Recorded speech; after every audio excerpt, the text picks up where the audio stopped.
చింటూని ఇంటికి తీసుకువచ్చిన బాలు, రోహిణికి వార్నింగ్ ఇచ్చిన ప్రభావతి.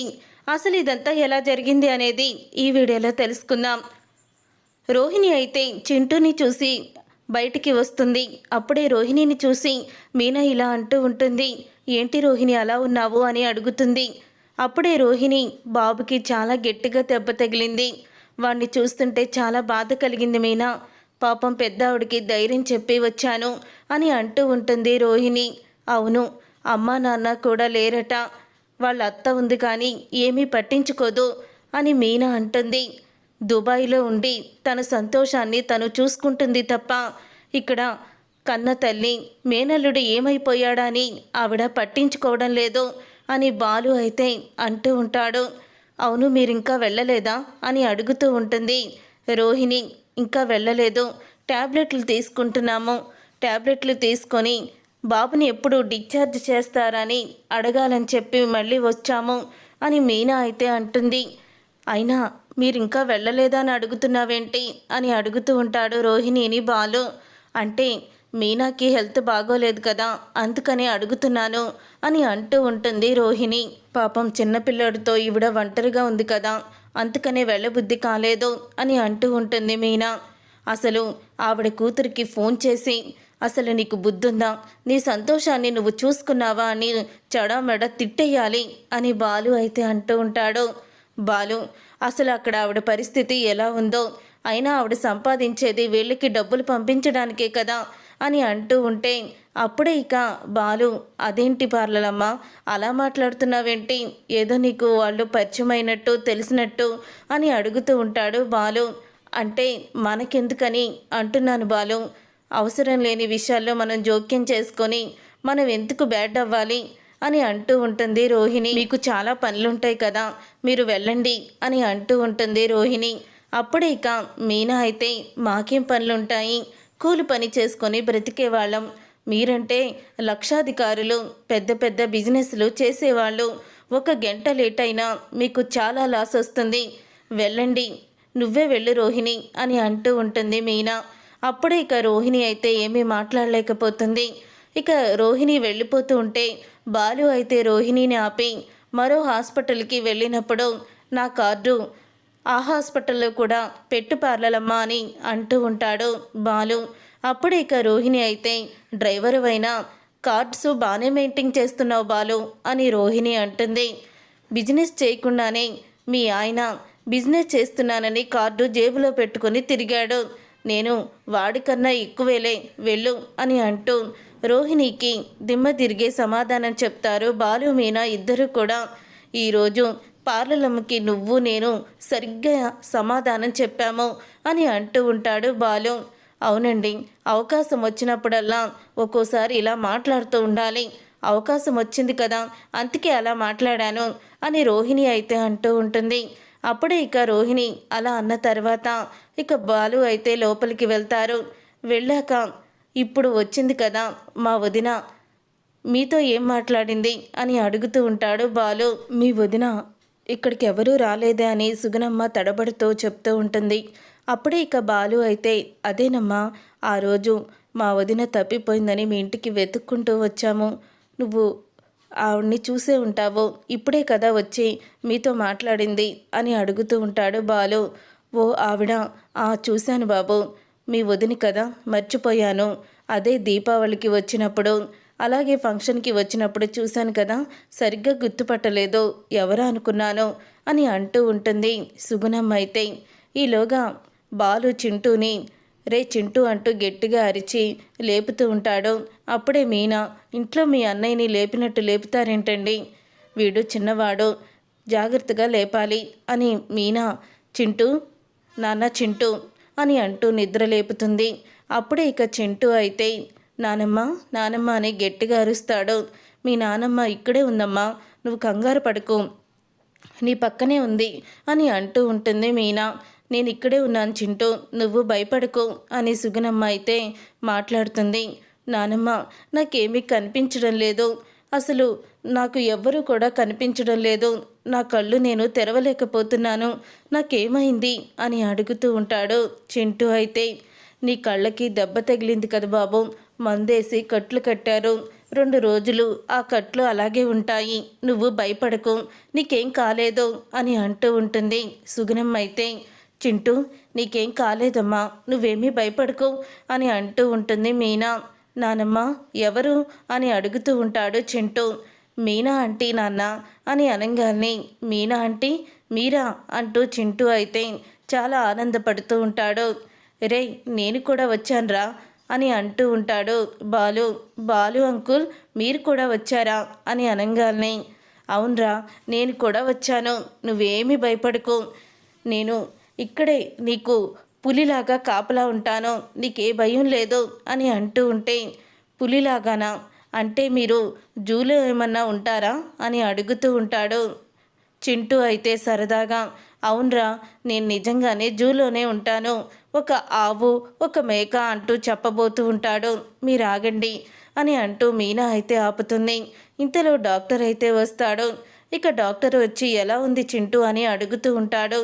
డాక్టర్ నిన్ను ఏదో అడుగుతున్నారు చింటూ చెప్పు అని అనగానే, అప్పుడే ఇక చింటూ అయితే బాగా నొప్పిగా ఉంది డాక్టర్, అసలు కళ్ళు తెరవలేకపోతున్నాను, చాలా బాధగా ఉంది అని అంటూ ఉంటాడు.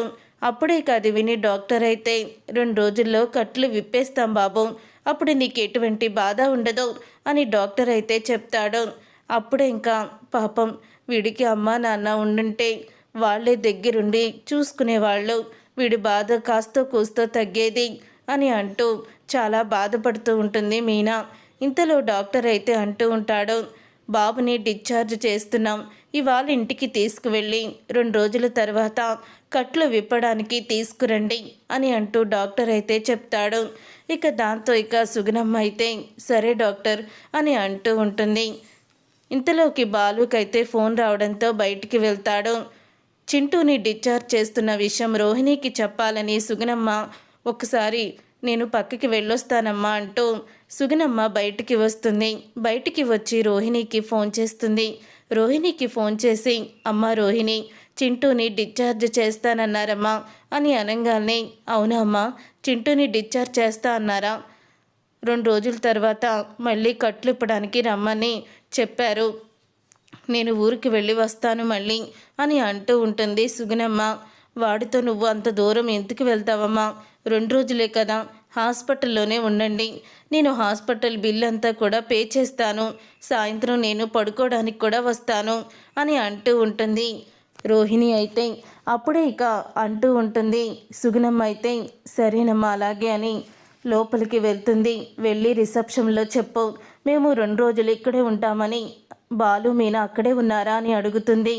బాలు మీనా ఇక్కడే ఉన్నారు, వాళ్ళు వెళ్ళిన తర్వాత ఫోన్ చేయని రోహిణి అయితే చెప్తుంది.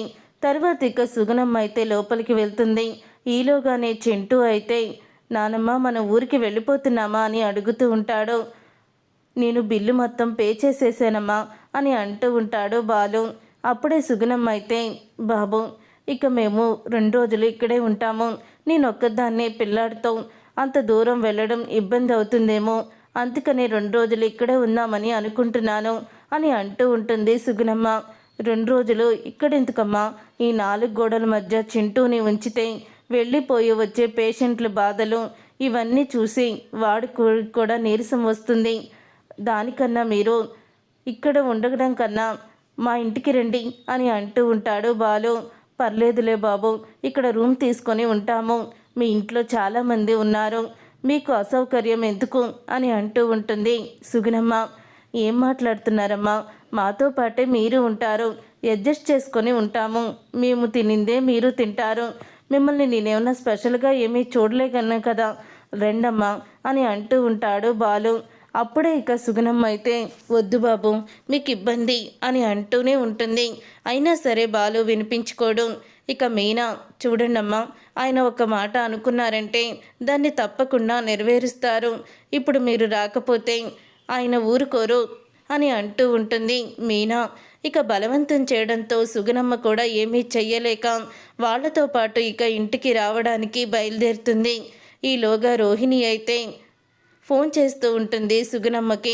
ఎన్నిసార్లు ఫోన్ చేసినా సుగుణమ్మ ఫోన్ రింగ్ అవుతుంది తప్ప ఫోన్ లిఫ్ట్ చేయదు. అప్పుడే ఇక రోహిణికి కంగారు పుడుతుంది. ఇక రోహిణికి కంగారు వచ్చి ఇదేంటి అమ్మ ఫోన్ లిఫ్ట్ చేయడం లేదు, ఫోన్ రింగ్ అవుతుంది, ఇంతకీ ఇంటికి వెళ్ళారో లేదో, ఇంకా నాకే విషయాలు తెలియలేదు, ఇప్పుడు ఏం చెయ్యాలి అని టెన్షన్ పడుతూ ఉంటుంది. ఇంతలో మనోజ్ అయితే వస్తాడు. రోహిణి రాలి వెళ్ళి మనం భోజనం చేద్దాము అని అడుగుతూ ఉంటాడు. నాకు ఆకలిగా లేదు మనోజ్, నువ్వు వెళ్ళి చెయ్యి అని ముందు నెమ్మదిగానే చెప్తుంది రోహిణి. ఆ తర్వాత ఇక రోహిణి అయితే అలా బాధపడుతుంది చూసి భోజనం చెయ్యి, మన షాప్కి వెళ్ళాలి అని అంటూ ఉంటాడు. మనోజ్ అయితే నీకు చెప్తుంటే వినిపించదా, నన్నెందుకు అట్లా టార్చర్ చేస్తున్నావు, నువ్వు వెళ్ళి తిను అని అంటూ గట్టిగా అరుస్తుంది. ఏమైంది రోహిణి, నీకు ఒంట్లో బాగోలేదా? నువ్వు బయటికి వెళ్ళొచ్చిన దగ్గర నుంచి నిన్ను చూస్తుంటే ఏదో టెన్షన్ పడుతున్నట్టు నాకు కనిపిస్తుంది, ఏమైంది అని అడుగుతూ ఉంటాడు.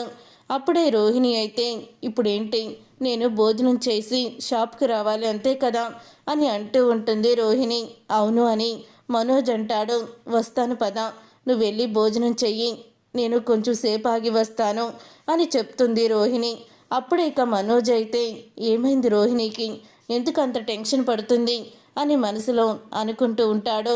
తర్వాత ఇక ప్రభావతి అందరికీ కూడా వంట చేస్తుంది. ఇంతలో భోజనం చేయడానికి మనోజ్ అయితే వస్తాడు. రోహిణి రాలేదా అని అడుగుతూ ఉంటుంది ప్రభావతి. ఇంకా రాలేదు అని చెప్పి మనోజ్ చెప్తాడు. అప్పుడే ఇక శృతి రవి కూడా ఇంటికి వస్తారు. మేము లంచ్ కూడా బయటే చేసేవాళ్ళం కదా అని అంటూ ఉంటాడు.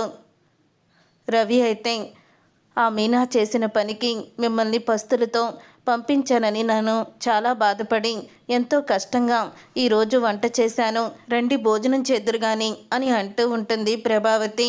అవునరా, ఈరోజు మీ అమ్మ కష్టపడి వంట మర్చిపోయి వంట చేసింది అని అంటూ ఉంటాడు. సత్యమైతే అంటే నా వంట బాగాలేదంటున్నారు కదా, అన్నీ బాగానే ఉన్నాయి కదా అని ప్రభావతి అనగానే బాగున్నాయంటే బాగున్నాయి అంతే అని అంటూ ఉంటాడు సత్యం.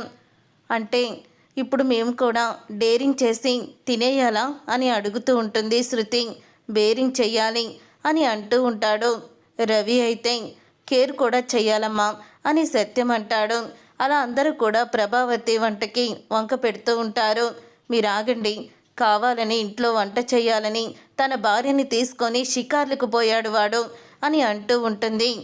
ప్రభావతి అయితే మీనాకి జ్వరం వచ్చే హాస్పిటల్కే కదా తీసుకువెళ్ళింది, వాళ్ళు సినిమాలకు షికార్లకు వెళ్ళినట్టు మాట్లాడతావేంటి అని సత్యం అంటాడు. అప్పుడే ఇక ప్రభావతి అయితే హాస్పిటల్కి వెళ్ళింది ఏ డెలివరీకో కాదు, అది జ్వరం వచ్చిందని వెళ్ళింది, ఇలా గంటలు గంటలు హాస్పిటల్లోనే ఉంటారా ఏంటి అని అంటూ ప్రభావతి అయితే చెప్తూ ఉంటుంది. ఇంతలో ఇంకా మనోజ్ అయితే ఏ పార్కులోకి వెళ్ళారో అని అంటూ ఉంటాడు. మనోజ్ నీకులాగా పార్కులో కూర్చునే అలవాటు బాలు మీనా వాళ్ళకి లేదులే అని అంటూ ఉంటాడు రవి. రే ఏంట్రా, నేనిప్పుడు బిజినెస్ మ్యాన్ని అని అనగానే బాలు జెంటిల్మెన్ అని రవి అంటాడు. ఇంతలో మీనా అయితే వస్తుంది. మీనా రావడంతో వచ్చిందమ్మా వయ్యారి. ఏమ్మా తిరుగుతాం అయిపోయిందా, ఎక్కడెక్కడ తిరిగి వస్తున్నావో అని అడుగుతూ ఉంటుంది ప్రభావతి. ఇంతలో రోహిణి అయితే అమ్మ వాళ్ళ గురించి నేను మీనాని అడిగితే ఏం చెప్తుందో, మళ్ళీ అనుమానం వస్తుందో ఏంటో నా మీద అని రోహిణి అలా ఉండిపోతుంది. ఇంతలో మీనా ప్రభావతి అడిగిన దానికి నేను ఎక్కడెక్కడో తిరిగి రాలేదో ఇంటికే తిరిగి వచ్చాను అని అంటూ ఉంటుంది. మీనా లోపలికి రండి అని పిలుస్తుంది. ఏంటి మీ శ్రీవారు లోపలికి రావడానికి సిగ్గుపడుతున్నారా అని ప్రభావతి అడగంగానే మా ఆయనేమి గుడి ముందు అడుక్కొని ఇంటికి రాలేదు సిగ్గుపడ్డానికి, మీరు రండమ్మా అంటూ పిలుస్తుంది. అప్పుడే ఇక సుగుణమ్మ అయితే అక్కడ నిలబడుతుంది గుమ్మం దగ్గర. ఇక సుగుణమ్మని చూసి షాక్ అయిపోతూ ఉంటుంది. రోహిణి అయితే అమ్మ ఇక్కడికి వచ్చిందా అంటూ స్టన్ అయిపోతుంది. ఈవిడేంటి ఇక్కడికి వచ్చింది అని ప్రభావతి అయితే మనసులో తిట్టుకుంటూ ఉంటుంది. ఏంటమ్మా అక్కడే నిలబడ్డారు, లోపలికి రండమ్మా అని అంటూ పిలుస్తాడు సత్యమైతే. అప్పుడే ఇక ప్రభావతి అయితే ఈవిడెందుకు వచ్చింది అని అడుగుతూ ఉంటే ఇంతలో శృతి అయితే ఆవిడెవరు అని అడుగుతూ ఉంటుంది మీనాని. అప్పుడే ప్రభావతి అయితే తను మన చుట్టం కాదు, నా అత్తవారేపు బంధువు కాదు, పుట్టింటి బంధువు కాదు, ఏదో బయట దారికి పోయే వాళ్ళు ఈ దారికి పోయే వాళ్ళందరూ ఈ మీనాకి బంధువులే కదా అని సుగుణమ్మని అవమానిస్తూ ఉంటుంది. ప్రభావతి అయితే ఆ మాట విని సుగుణమ్మ చాలా బాధపడుతూ ఉంటుంది. అవును, గరిట ఉంటే దాని పక్కన స్పూన్ లాగా మీ వెనకాల ఒక బుడ్డోడు ఉండాలి కదా, వాడేడి అని అడుగుతూ ఉంటే అప్పుడే ఇంకా బాలు అయితే చింటూని తీసుకొని లోపలికి వస్తాడు. ఇక చింటూని చూసి అందరూ కూడా షాక్ అయిపోతూ ఉంటారు. అయ్యో పాపం, ఆ కళ్ళకి కట్టులేంటమ్మా బాబుకి అని అడుగుతూ ఉంటాడు సత్యం. యాక్సిడెంట్ అయిందండి, ఆడుకుంటుంటే బైక్ వచ్చి గుద్దేసింది, కళ్ళకి ఆపరేషన్ చేశారు, 2 రోజుల తర్వాత కట్లు ఇప్పుతానని చెప్పారు అని అంటూ ఉంటుంది సుగుణమ్మ. 2 రోజులు మా ఇంట్లోనే ఉందరు కానీ అని చెప్పి తీసుకొచ్చాను మావయ్య. ఆవిడికి పాపం ఎవ్వరూ లేరు, అంత దూరం పిల్లాన్ని వేసుకొని ఎలాగ వెళ్ళి మళ్ళీ 2 రోజులకి ఏమొస్తుందిలే అని మేము ఇక్కడికి రామన్నా సరే బలవంతంగా ఆయనే తీసుకొచ్చారు అని అంటూ ఉంటే, ఏంటి ఇక్కడ ఉందామని తీసుకొచ్చారా? మీరే గది లేక ఎక్కడ పడుకోవాలో తెలియక కొట్టుకుంటున్నారు. ఈవిడ్ని తీసుకొచ్చి ఎవరి నెత్తి మీద పెడదామనుకున్నావో? తాను దూరడానికి సందు లేదు కానీ మెడకో డోల్ అన్నట్టు వీళ్ళిద్దరినీ తీసుకువచ్చి ఎక్కడ పెడదామనుకుంటున్నావో? అయినా ఏదో వాడు రమ్మంటే సిగ్గు లేకుండా ఈవిడ వచ్చేయడమేనా అని ఇష్టం వచ్చినట్లు మాట్లాడుతూ ఉంటుంది ప్రభావతి అయితే. అప్పుడు ఇక సత్యమైతే, ప్రభా, ఏంటి ప్రభా నువ్వు ఏం మాట్లాడుతున్నావో? చూడు బాబు పరిస్థితి ఎలా ఉందో. బాబు పరిస్థితి అలా ఉంది కాబట్టి వాళ్ళు తీసుకువచ్చారు. ఇంటికి వచ్చిన వాళ్ళ గురించి నువ్వు అలాగేనా మాట్లాడడం అని అంటూ ఉంటే, నాకు వెనకాల ముందు మాట్లాడడం ఏమీ రాదు, ఏదైనా సరే ముఖం మీదే అడిగేస్తాను కడిగేస్తాను అని ప్రభావతి అయితే అంటూ ఉంటుంది. ఇంత కల్చరల్గా ఎలా ప్రవర్తిస్తారో అని శృతి అయితే ప్రభావతిని తిడుతూ ఉంటుంది. తరువాత ఇక ప్రభావతి అయితే, ఏంటే అసలు వాడికి బుద్ధి లేకపోవచ్చు, నీ బుద్ధి ఏమైంది? వీడిని వేసుకొచ్చి ఎక్కడ పడుకోబెడదాం అనుకుంటున్నావో? ఈ ఇల్లు సత్రంలా కనపడుతుందా? ఎవరు వస్తే ఎవరు పడితే వాళ్ళు రావడానికి? ఇది నా ఇల్లు అని అంటూ ఉంటుంది. ప్రభావతి అయితే, ఇది మా నాన్న ఇల్లు కూడా, మా నాన్న ఇంట్లో మాకు కూడా హక్కు ఉంది అని బాలు అయితే మాట్లాడుతూ ఉంటాడు. అప్పుడే ఇక మీనా అయితే, ఏంటండి ఎందుకు మీరు అలా కోప్పడుతున్నారు? ఇంటికి వచ్చిన వాళ్ళని ఇదేనా మీరు ఇలా చూసుకునేది? ఇంతలా అవమానిస్తున్నారు అని అడుగుతూ ఉంటుంది మీనా అయితే. అప్పుడే ఇక ప్రభావతి అయితే, నీకు అంత ఇష్టంగా ఉంటే వాళ్ళని తీసుకువెళ్ళి నీ పుట్టింట్లో పెట్టాల్సిందే, మన ఇంటికి ఎందుకు తీసుకొచ్చావు అని అడుగుతూ ఉంటుంది ప్రభావతి. వీళ్ళని మా ఇంటికి తీసుకువెళ్తే మా అమ్మ గుమ్మంలోనే నిలబెట్టి ఇన్ని ప్రశ్నలు వేసి అవమానించదు, మా అమ్మ బాగా చూసుకుంటుంది అని మీనా అయితే అంటూ ఉంటుంది. వాళ్ళకి ఇక్కడ ఎవరు లేరు, అందుకని తెలిసిన వాళ్ళం కాబట్టి మనం కాకపోతే ఇంకెవరు చూస్తారో? ఆ మాత్రం మానవత్వం లేకపోతే ఎలాగా? 2 రోజులు అడ్జస్ట్ అవ్వలేమా అని అంటూ ఉంటుంది మీనా. చూసారా, దీనికి చనువిస్తే చంకనెక్కి ఎలా డ్యాన్స్ వేస్తుందో అని అంటూ ఉంటుంది ప్రభావతి. ఇక్కడేమీ ఉండడానికి వీల్లేదు, ఇదేమీ లాడ్జి కాదు అని ప్రభావతి అంటూ ఉంటే, ఇక నువ్వు నోరు మూస్తావా? నువ్వు నోరు ముయ్యకపోతే నీ బట్టలు వీధిలో ఉంటాయి, నువ్వు కూడా వీధిలో ఉంటావు. ఇది నా ఇల్లే అంటావా? నువ్వే ఇక్కడ ఉండు, నేను అందరిని తీసుకొని అద్దెంటికి వెళ్ళిపోతాను. ఇక నువ్వు మాట్లాడావంటే బాగోదు అని ప్రభావతి నోరు మూయిస్తాడు సత్యం. ఇంటి యజమాని ఒకడున్నాడని గుర్తుపెట్టుకో, ఆ ఇంటి యజమాని ఏం చెప్తే అదే చెయ్యాలి అని చెప్తూ ఉంటాడు. ఇప్పుడు వాళ్ళని తీసుకువెళ్ళి ఎక్కడ పడుకోబెడతామండి? మనకే గదులు లేవు కదా అని అంటూ ఉంటుంది ప్రభావతి. నా గది ఇస్తాను అని అంటూ రోహిణి అందరికీ కూడా షాక్ ఇస్తుంది. రోహిణి మాటలకి అందరూ కూడా షాక్ అయిపోతూ ఉంటారు. అప్పుడే ఇక రవి అయితే శృతితో, మా వదినైనా ఇలా మాట్లాడేది అని అంటూ స్టన్ అయిపోతూ ఉంటాడు. ఏంటొదినా, నువ్వు నీ గదినిస్తావా? అసలు మీనా వదినికి బాలు అన్నయ్యకి గది ఇమ్మంటేనే అంత గొడవ చేసేన్నావు, నువ్వు గది ఇవ్వడం ఏంటి? నీలో ఈ యాంగిల్ కూడా ఉందా అని అడుగుతూ ఉంటాడు రవి. అంటే చిన్నపిల్లోడు, అందులోనూ యాక్సిడెంట్ అయ్యి కళ్ళకి దెబ్బ కూడా తగిలింది, అందుకని జాలి చూపిస్తున్నాను అని అంటూ ఉంటుంది రోహిణి. ఏంటమ్మా, నీ రూము వాళ్ళకిచ్చేదేంటి అని అంటూ తిడుతూ ఉంటుంది ప్రభావతి అయితే. అమ్మా నువ్వు ఊరుకో, పాపం వాళ్ళు నేను రోహిణి గురించి వెళ్ళిపోయినప్పుడు వాళ్ళ ఇంటికి వెళ్ళాను. ఆవిడ నన్ను ఓదార్చి రోహిణి తిరిగి వస్తుందని నన్ను చాలా బాగా చూసుకుంది. అలాంటప్పుడు మనం కూడా వాళ్ళని బాగా చూసుకోవాలి కదా అని అంటూ ఉంటాడు. మనోజ్ అయితే సరిపోయిందా, అందరూ కూడా ఒప్పుకున్నారు, నువ్విక నోరు మూసుకొని ఉండు. రే బాలు, వెళ్ళి గదిలో బాబుని పడుకోబెట్టు, మీరు భోజనం చేద్దరు కానీ రండమ్మా అని అంటూ ఉంటాడు సత్యం. మీరు భోజనం చెయ్యండి మీనా, బాబు దగ్గర నేనుంటాను, వాణ్ణి నేను చూసుకుంటాను అని అంటూ ఉంటుంది రోహిణి. అప్పుడే ఇక బాలు మనసులో అసలు చింటూ విషయంలో ఎందుకు పార్లమ్మ ఇంతలా ప్రేమని చూపిస్తుంది, ఏమై ఉంటుంది అని అనుమానం వస్తుంది బాలుకి. తరువాత ఇక బాలు అయితే బాబుని తీసుకువెళ్ళి రోహిణి గదిలో పడుకోబెడతాడు. అలా రోహిణి గదిలో పడుకోబెట్టిన తర్వాత ఇక రోహిణి అయితే గదిలోకి వస్తుంది. గదిలోకి వచ్చి చింటూని చూస్తుంది. అలా చింటూని చూస్తూ దగ్గరికి తీసుకోవాలనే లోపు ప్రభావతి వచ్చి, అసలు ఈ దరిద్రాన్ని చూస్తుంటేనే నాకు అసహ్యం వేస్తుంది, చూడు మహారాజులా బెడ్ మీద ఎలా పడుకొనున్నాడో అని ఇష్టం వచ్చినట్లు మాట్లాడుతుంది. అయినా వీళ్ళు తీసుకొస్తే ఆవిడకైనా బుద్ధి లేదా, వీడు ఎవడికి పుట్టాడో తెలీదు, వీడు అమ్మా బాబు ఎవరో తెలీదు, ఆవిడ గారి కూతురేమో వీళ్ళని వదిలేసి ఎవరినో తీసుకొని తన సంతోషాన్ని తను వెతుక్కొని ఉంటుంది. అలాంటి నీచమైన కూతుర్ని కని ఈవిడ మాత్రం మన ఇంటి మీదకి పడింది అంటూ నోటికొచ్చినట్లు ప్రభావతి మాట్లాడుతూ ఉంటుంది. ఆ మాటలు విని అప్పుడే ఇక రోహిణి పెద్దగా అత్తయ్య అని గట్టిగా అరుస్తుంది. ఇక గట్టిగా అరవడంతో అప్పుడే ఇక రోహిణి అయితే గట్టిగా అరిచిందని, ఏంటమ్మా ఏమైంది అని అడుగుతూ ఉంటే, అత్తయ్య పాపం అత్తయ్య చిన్నాడు కదా అని అంటూ ఉంటుంది రోహిణి.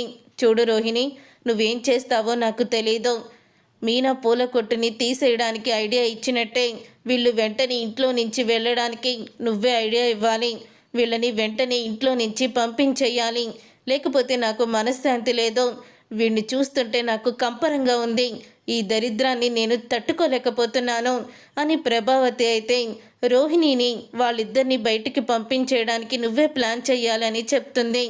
తరువాత ఇక రోహిణి అయితే చాలా బాధపడుతూ ఉంటుంది. చూసారుగా ఫ్రెండ్స్, మరి చింటూ ఇంటికి రావడంతో రోహిణి గురించి నిజాలు బయటపడబోతున్నాయా, అసలు ఏం జరగబోతుందనేది రాబోయే కథలో తెలుసుకుందాం. ఈ వీడియో మీకు నచ్చితే తప్పకుండా లైక్ చేయండి, షేర్ చేయండి, కామెంట్ చేయండి, మా ఛానల్ని సబ్స్క్రైబ్ చేసుకోండి.